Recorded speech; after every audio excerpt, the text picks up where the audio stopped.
Hey everybody, it's Shawn Cusack. Jamie P. How's everyone doing today? Pearson Cusack Real Estate Group is here. We have a special guest.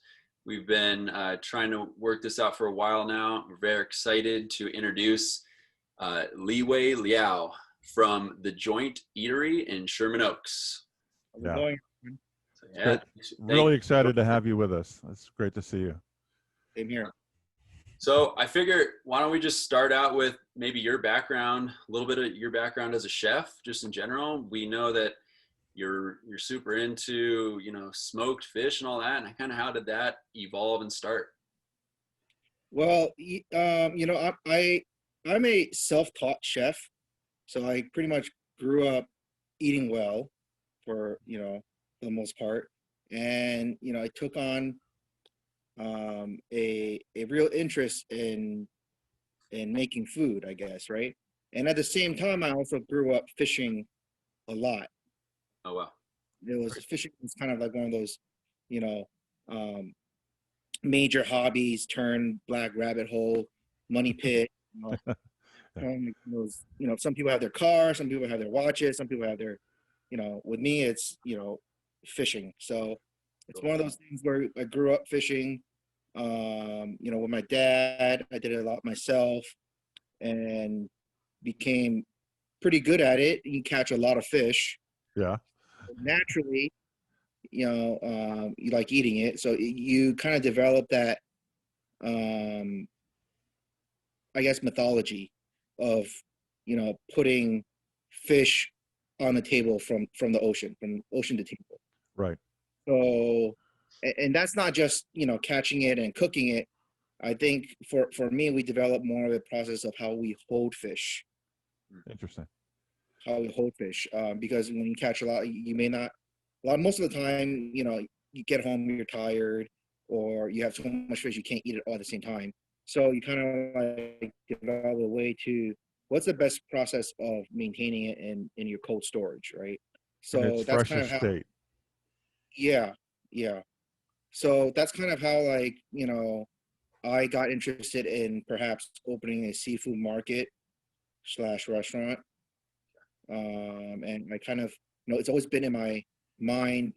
I've been in the Valley here since '07, the West Side, since 2000, but there was never really a good, you know, very, specific fish market here in the Valley.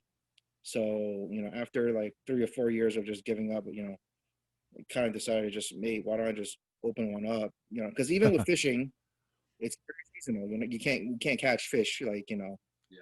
365 days a Right. year. So it's like one of those things where even as a fisherman, there's some months where you're kind of like going through withdrawals of eating seafood, you know. So So do you have a relationship with a lot of local fishermen in the area? I do. However, LA is more of a international hub for seafood versus it being a prominent seafood city. If Got that it. makes Yeah. So because you think of LA, it's like, oh no, we don't go to LA for seafood, but we do have a small local fishery here that focuses on the seasonal stuff that comes in through our local islands, Santa Barbara down to San Diego, and even Baja, I would consider as local as well. Uh-huh. So yeah, we have those resources here locally. However, we also do bring in a lot of seafood from all over the world, just because LA is such a major hub, right? There's always going to be flights coming in. There's always going to be everything that goes into the U.S. from, let's say, that Australia, New Zealand, Japan, it all comes through LA first. It Right. doesn't go That direct makes sense. to Minnesota or Houston, Texas. So Right. Cool. everything comes through LA first. Okay. Interesting. And when did you start the joint? When did it all come together? I started the joint, I signed that lease back in 2015. But Sherman Oaks was a rather challenging neighborhood to open a restaurant, and it took me nearly 2.5, almost 3 years to get the doors open. Well, you're talking about the approval process and getting Right. Yeah, just the fact of getting open. yeah, just, you know, Interesting. Yeah. getting liquor license, getting the, you know, all the building and safety sign-offs, inspections, things like that. And, you know, it wasn't just me, because I recall when we signed our lease, all within the same month, Petit Trois across the street signed Right. their lease. Bluebird, right next to me, signed their lease as well. So we all kind of like started that race together, and we all opened within 3 months. Oh, wow. So it kind of like, man, it just took all of us a good effort to get opened. Right. That's unfortunate. You know, Yeah. that would stifle a lot of talent, maybe, that process. So, Yeah. You know, it wasn't even, you know, at first, because I'm a sole proprietor. So, you know, aside from small little investments here and there amongst friends, I'm just a small time restaurateur that's opened this place up, right? But if you're talking about Bluebird or Petit Trois, they're rather larger restaurant groups that's got funding, that's got a lot of pull within the city, that's, you right. know, done things before, and, you know, as much money as they threw at it, they took a while as well. So it's Right. kind of one of those things where you Right. kind of think it's not about money anymore, it's just about bureaucracy. I don't mean to jump back in time, but what were you doing for a living before you decided to open the restaurant? So I did dabble in, I'd say, restaurant space. I opened some coffee shops and cafes in the past since '07. I've always had them, but my primary field was I did operations for the tech world Oh, cool. out of Silicon Valley. So that was kind of like what I did before this. Wow. That's great. So I guess that kind of leads me into, I'm sure you get asked this question way too much, but you own a coffee shop and a fish market / restaurant. So was it just what you kind of just said? You owned coffee shops, or what happened? How'd that Totally. start? You know, it's both things, both niche things that I kind of know a little bit about. Okay. I'm passionate about coffee and teas. So in my past life and in all those stores, the coffee shops, you know, I knew a little bit about that, and then fish market, right? Mm-hmm. So it's kind of like I just wanted to put together two things that I knew about. That's great. Yeah, Do that. a dual concept idea is fresh. I think that's really interesting. I Yeah, don't.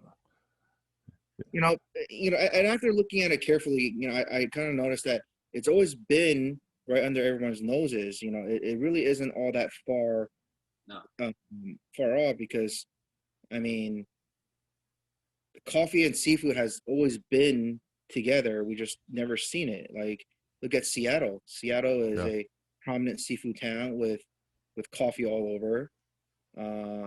In Europe, most of the gourmet markets, butcher shops, or seafood markets, or even produce markets always have some kind of cafe attached to it. Espresso machine far away. Hell, I mean, Italy, that's how they model their entire business model: butcher shop, seafood market, wine and cheese and market. You know, Yeah. Yeah.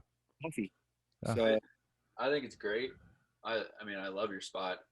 I came in through a friend, and that's kind of how I, came and approached you a few times, and he told me how much I had to try this place. The coffee's amazing, the food's amazing. And right when I kind of started coming is when COVID hit. So I really haven't tried much of the seafood side, the market side, which is really what I want to try too. I've had your fish tacos; they're amazing. Coffee's amazing, and I would drive by it every day. And I'm like, Jamie, you got to come try this place. So I brought him the brown sugar latte, and I just It's outstanding. Yeah. yeah. So anyway, just wanted to give you that, but it's a great spot. So with that said, COVID hits, and restaurants are, I mean, that's got to be one of the heaviest, impacted industries. But you seem to have kind of adjusted. How'd that kind of work for you? you know, I think I was very fortunate, in a sense that the model was already there. I didn't have to pivot too far, Mm. because before COVID, it has always been a fish market slash restaurant. Right. Well, I had that market in play. Hmm. All I needed to do was divert more resources to the market and expand that footprint because restaurant world just died off overnight. Yeah. Yeah. Um, and even now, even till now, I don't know how most restaurants are going to ever get back on their feet. Really, it's the industry has taken such a hit, and right now it's regardless whether you are famous, whether you have 5 stars on Yelp, whether you have 3 Michelin stars, 2 stars, whatever. Right now, it's if you could survive or not. Because Yeah. how many Michelin level restaurants have we heard of that just closed their doors in the last 2 months? Absolutely. The list is astounding when you look at the restaurants that have gone out of the business in this town.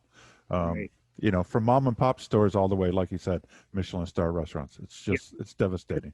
Or all of them. And I think the ones that are surviving are fortunate because of their specific maybe neighborhood that's really helping and supporting the restaurants that they kind of feel homey with, like Right. Yeah. more like a day to day or things like that. But other than that, it's tough right now, and I don't even see it coming back for until 2022, perhaps. Wow. Yeah. It's devastating. So what are you offering now out of your market and the store? You have takeout and I know you have sustainable foods that you're offering, right, as part of the market program? Yes, some. So the seafood's still there. Okay, the fresh seafood, the raw seafood, things you still need to cook and do it yourself, home chef. That's all still there. We've expanded to have more so of the necessities of Mm-hmm. produces, some dairies, things like that. When COVID first started, that was everyone's struggle trying to get these necessities, these basic staple items: Yeah. milk, cheese, eggs, bread, um, you know, just some veggies and some proteins, right? If you have these things, you be able to hunker down Right. for weeks. So that's what we kind of provided. We kind of provided those simple things, and then the neighborhood kind of came around and knew we had these items, so they could come in and grab these things safely, very quickly, and then go home. They don't have to wait in line. I'm sure all of you guys had to battle like these long lines at Trader Joe's or Whole Foods Yeah. or the supermarkets or even Costco. So I mean, for us, I mean, the line's never really more than 4 or 5 deep. We're trying to, churn people as fast as possible, get them in and out, and give them what they need, basic items that they need, so they don't have to go and wait in a longer line at Trader Joe's, perhaps. Got it. That's great. We So, do have some like prepared foods, but most of it is still you have to pop it in the oven, things like that. Got it. got it. And do you anticipate opening your restaurant side at all anytime soon, or is that kind of just on the back burner for now? It's on the back burner. So I'm not really sure as to what the county and health officials are gonna do. I mean, they they tried opening it back up, right? And then they said that you had to be down to 60% capacity and whatnot, um, and all these protocols. And then they closed it back up, and now outdoor dining only, and that's nearly impossible considering it's been, you know, cooking outside. Um, Right. Yeah.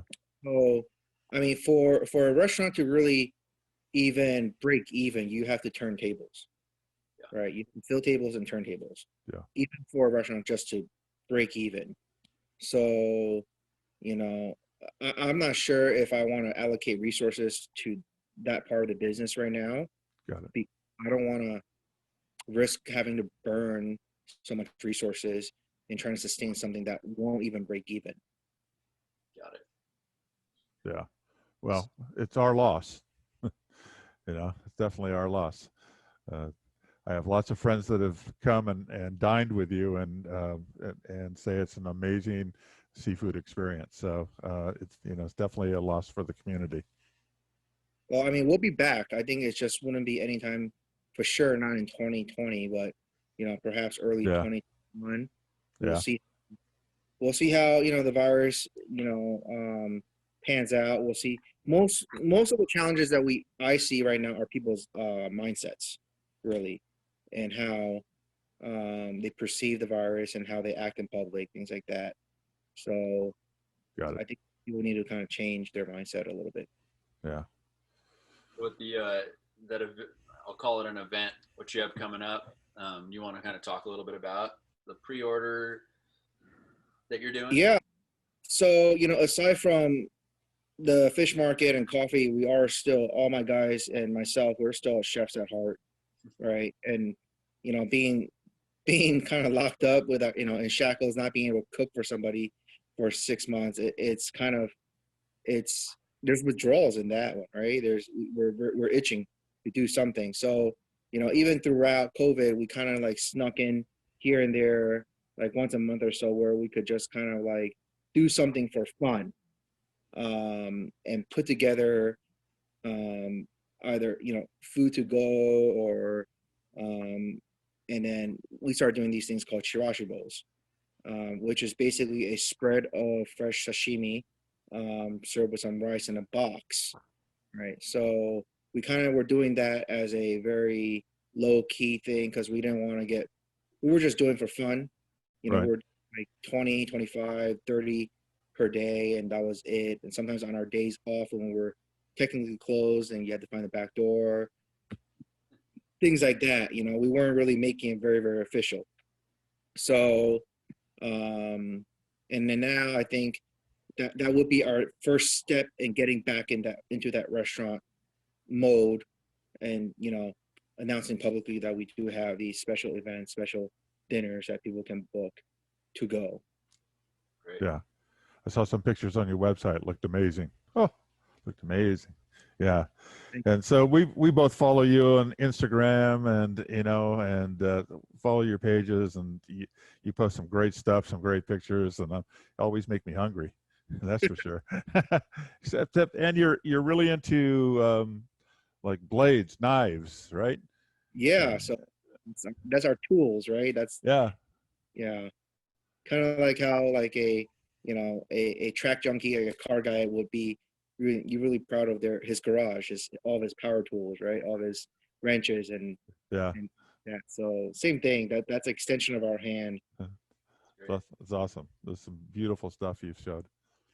I'm sure that maybe we can end it with something like this, because I think you've probably tried pretty wide array of fish and various things. Do you have a favorite, all-time favorite experience or fish that you've kind of tried? And Not really. I think for me, it's ever seeking, or seeking good experiences, and it's seeking the next best one. I think. Yeah. Great. Nice. You kind of like, you tasted fish and I'm like, wow, that was really good. So you kind of like, where was it from? What season was it? How many days was it hanging for? How many days did it age? What did we do with it? How can we replicate it again? Yeah. Or kind of like log those profiles and be like, oh, wow, how do we get that experience again and replicate it? So, there really is no favorite. We're just kind of always pursuing more and more, or the next best thing. That's Got it. great. It's awesome. Yeah. Well, is there anything else that you'd like to share with whoever's going to watch this? We'd love to, we're going to put all your info below, and how people can follow you and find the restaurant, et cetera, if they haven't yet. Is there anything else? No, I mean, that's all the key information, I guess. Well, No, but it was short, sweet, but we appreciate you doing this because, we want to support you as much as possible. And, Thank you. Local businesses just like you. And we're excited to finally get together, and we'll come in soon and say hi in person. So thanks. Sure. Appreciate this. thank you very much for your time. I truly appreciate it. I appreciate you guys really reaching out to all the local businesses and doing this. It's a pleasure. Absolutely. Thank you. All right. Be well. Stay safe. All right, All guys. right. Thanks, guys. Take care. Good night. Good night.